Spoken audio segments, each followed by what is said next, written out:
कोकणातील प्रत्येक अपडेट जाणून घेण्यासाठी आजच माझे कोकणच्या सोशल मीडिया प्लॅटफॉर्मला लाईक, फॉलो आणि सबस्क्राईब करा। रायगड जिल्ह्यातील महाड तालुक्यातून एक मोठी बातमी समोर येते। तालुक्यातील मौजे आसनपो येथील एका बंद घरामध्ये अज्ञात चोरट्याने घरफोडी करून जवळपास 21,000 रुपये किमतीचा मुद्देमाल लंपास केला होता। या चोरीच्या घटनेची माहिती मिळताच महाड MIDC पोलिसांनी तातडीने तपासाची चक्रे फिरवली। विशेष म्हणजे श्वान पथक आणि फॉरेन्सिक टीमच्या मदतीने पोलिसांनी तांत्रिक पुराव्यांच्या आधारे अवघ्या काहीच तासात या गुन्ह्याचा छडा लावला।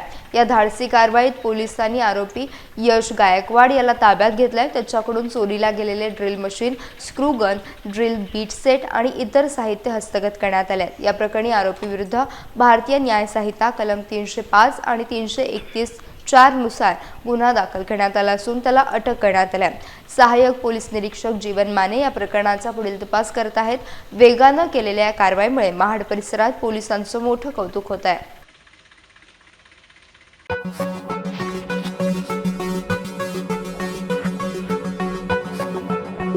Thank you.